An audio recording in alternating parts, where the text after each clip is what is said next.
ഗുജറാത്തിലെ വോട്ടർ പട്ടിക പുതുക്കൽ പ്രക്രിയ SIR-ൽ അഹമ്മദാബാദിലെ ജമൽപൂർ മണ്ഡലത്തിൽ നൂറുകണക്കിന് മുസ്ലിം വോട്ടർമാരെ മരിച്ചവരായി രേഖപ്പെടുത്തി വോട്ടർ പട്ടികയിൽ നിന്നും നീക്കം ചെയ്തതായി റിപ്പോർട്ട്. തങ്ങൾ ജീവിച്ചിരിപ്പുണ്ടെന്നും കൃത്യമായി ഫോമുകൾ പൂരിപ്പിച്ച് നൽകിയിട്ടും അന്തിമ പട്ടികയിൽ നിന്നും പേരുകൾ വെട്ടിമാറ്റപ്പെട്ടതായും വോട്ടർമാർ ആരോപിക്കുന്നു. മുസ്ലിം ഭൂരിപക്ഷ പ്രദേശങ്ങളിലാണ് പ്രധാനമായും പേരുകൾ ഇല്ലാതാക്കിയിരിക്കുന്നത്. മരണം, സ്ഥലമാറ്റം എന്നിവ ചൂണ്ടിക്കാട്ടി പേരുകൾ നീക്കം ചെയ്യാൻ ഉപയോഗിക്കുന്ന ഫോം 7 ദുരുപയോഗം ചെയ്താണ് BJP പ്രവർത്തകർ വ്യാപകമായി എതിർപ്പുകൾ ഫയൽ ചെയ്തെന്ന് പ്രദേശവാസികൾ ആരോപിക്കുന്നു.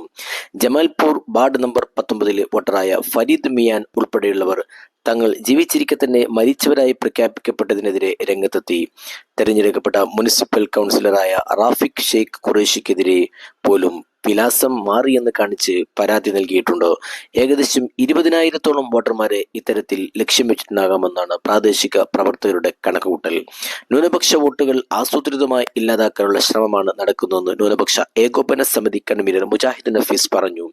ഇത് ന്യൂനപക്ഷ സമുദായത്തെ ബോധപൂർവം ലക്ഷ്യമിട്ടുള്ള അവകാശ ലംഘനവും തെരഞ്ഞെടുപ്പ് നടപടിക്രമങ്ങളുടെ രാഷ്ട്രീയ ദുരുപയോഗവുമാണെന്ന് ആരോപിച്ച് പേരുകൾ ഇല്ലാതാക്കിയവർക്കെതിരെ നടപടി സ്വീകരിക്കണമെന്നാവശ്യപ്പെട്ട് ഒരു കൂട്ടം ആളുകൾ ഷാപ്പൂർ പോലീസ് സ്റ്റേഷനിൽ പരാതി നൽകിയിട്ടുണ്ട്.